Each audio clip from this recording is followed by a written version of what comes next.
Hello and welcome to this video where I go through every single book that I read, part 2 of what I read in 2022. I read 7 Days in June. The two main characters meet and fall in love through 7 days when they're in high school. They're really intense 7 days. By the way, definitely look up the trigger warnings for this book. Something tragic happens and they get ripped apart, but then they find each other again when they're older. They never really stopped thinking about each other. They both are writers. I found this to be just an overall really amazing story. The writing was really good. The romance was really good. It was funny. I read better than the movies, and this book took me back. Like, this is the kind of book that makes me mourn crushes and relationships I've never had. It's a YA romance. The main character like loves rom-coms and stuff. She's a hopeless romantic, and I think a lot of people will connect with her, a lot of like readers of romance books specifically, so that was just like a cool experience. The Worst Best Man is an adult rom-com. There's one chapter in particular of this book that I just look back to and think of, and I'm like, that was like such a genius chapter. It was basically where these two characters who are like working together for something, but they don't really like each other all that much. They're pretending to date to get a free room at this like couples resort thing because the car like broke down, but the couples resort is actually like couples counseling, so they literally have to work through their differences like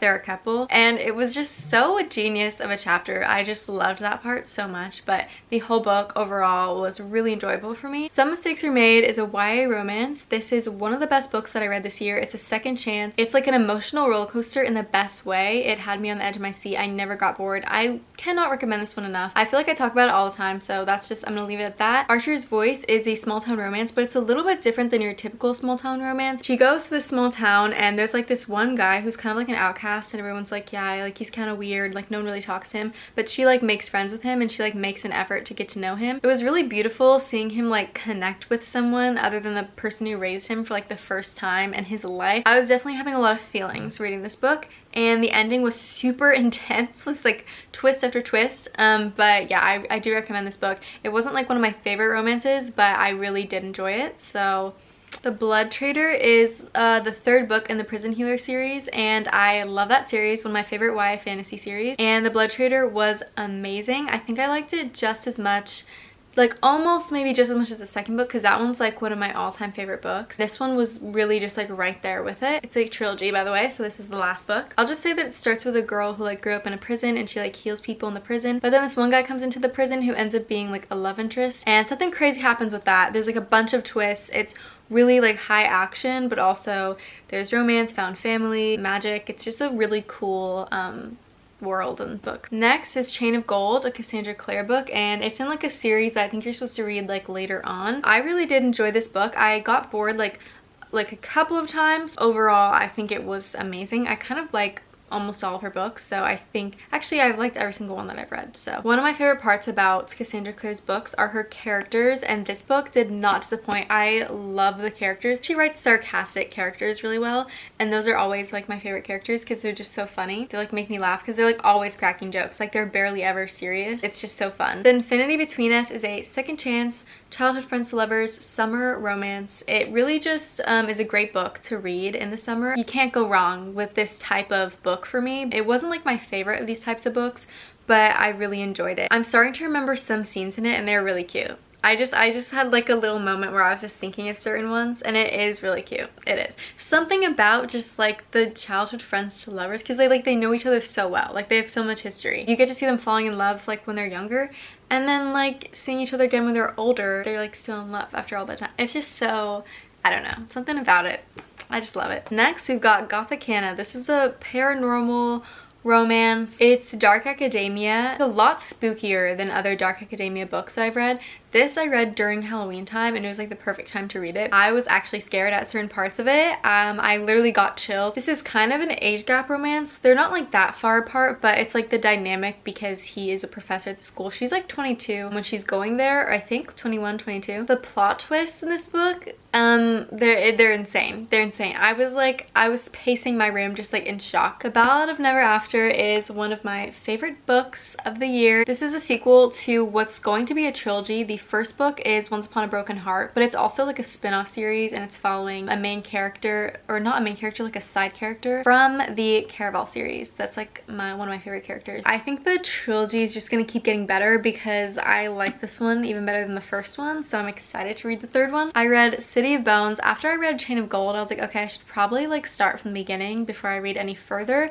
So I read this one. I already like knew it was gonna happen because I've seen the movie, so nothing happened that like shocked me in this, but I just enjoyed it and I thought it was a good book. It Starts With Us is another one of those, like one of my favorites this year. I just thought it was an amazing book. I've talked about this. It's like another one that I've talked about in so many other videos, but it's like the sequel to It Ends With Us, and it's just following Lily and Atlas, like kind of what happens from there. It Ends With Us was a really beautiful, impactful book, but it was also like pain, so I feel like this is like a little band-aid to go after that, and it was also like really powerful and beautiful too, but then like more happy and uplifting, so I really did enjoy this one a lot. Next, I carried on with the Shadowhunters series, and I read the second book in the series, and then I also read the third book after it. I enjoyed both of these. I thought they were pretty good books. I'm excited to continue with the series. These books just don't really miss with me. I always usually like them. If you like the Shadowhunter, the idea of Shadowhunters and stuff, demon hunting half angels, I think that's what they are, and then like mixed in with the normal world. Complex, but also kind of simple compared to like some other fantasy worlds. Next, I read The Wall of Winnipeg and Me. This was the only Marina Zapata book that I read this year. I really want to read more of her books because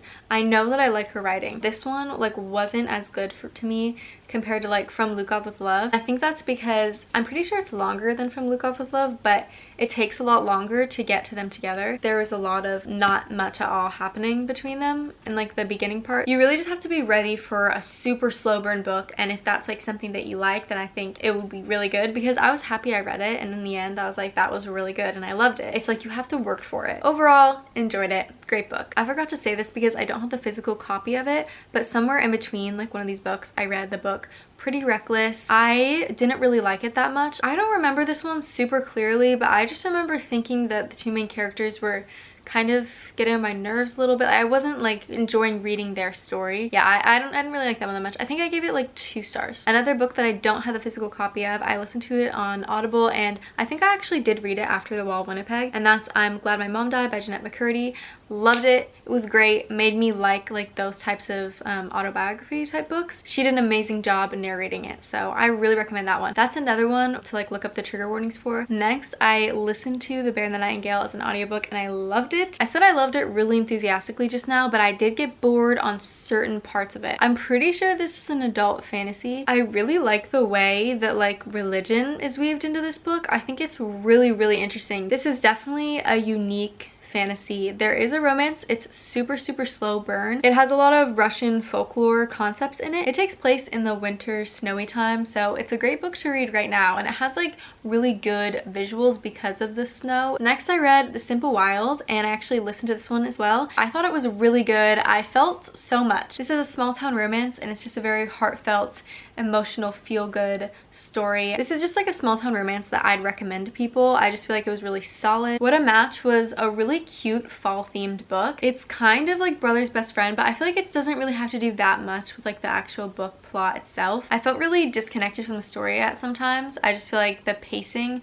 there would kind of be like nothing happening or the same thing happening for a really long period of time. I felt like, why don't they just like talk to each other? Like, I don't always get that feeling in romance books, but in this one it was like I was really frustrated that they couldn't like at all talk to each other or like even think of the possibility that they like could be together. But nevertheless, it was fun to read a cute little like fall themed book. There were some fun, cool little situations they got themselves in. But yeah, unfortunately, it is not one that I would like recommend to a bunch of people. One True Loves was a really good book. I enjoyed it a lot. It deals with like the concept of one true love and like, is there one true love? This book takes a married couple, and by the way, this is not a spoiler. The husband dies in like a plane crash. The girl is obviously really heartbroken, but she eventually heals and grows and changes and falls in love with someone else, and they're about to get married when she gets a phone call from her ex-husband, who she thought was dead, that he wasn't actually dead, and he's just stranded like on this rock for 2 years. Yeah, I don't know how that works, but that happened, and then it took him like another year, another 2 years to get to her. I don't know, there was a lot going on.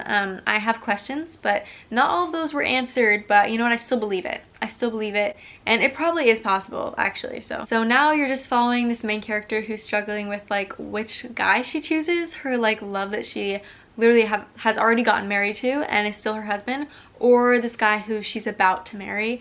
And it's very just like heart-wrenching. You really feel like, at least I really felt like I was in the main character's shoes, like trying to make that decision, and I was like, wow, that is an impossible decision to make. Next, I read Restore Me. There were like a lot of spy scenes and I wasn't really in the mood for spy scenes at the time, so I was like fast forwarding through them because I was like listening to it and I was like, oh my god, there are so many. So yeah, I think I would have enjoyed it more if I read it at a time where I was actually like in the mood to read a book that had that much spice in it. I do think it was a solid romance book still. I just know that I wasn't really in the mood for it at the time. It's about a girl who is like 26, 27, but she's a widow. A romance strikes up with her husband's best friend who she thought hated her, and there's like a whole backstory behind that. He is just like hopelessly in love with her. The last book that I read for 2022 is Water Under the Bridge. This is a workplace enemies to lovers romance. A little bit spicy. I wouldn't say it's like super spicy. I would say it's a slow burn. You have two very like work oriented characters. They kind of have like a little moment where she kind of thinks that he's a jerk and he's like obsessed with her, and then they slowly start opening up to each other. They kind of like become friends before like they become more. It was like really a fun cute read, so I recommend it. All right, so those are all the books that I read in 2022. I'd say I had a pretty good reading year, even though I read a lot less than I was planning to read. I'm really hoping to just get back on it this new year. That's one of my goals. Thank you so much for watching. I hope that you have a great start to 2023, whatever you're doing. Don't forget to like and subscribe to see more of my videos, and I'll see you in the next one.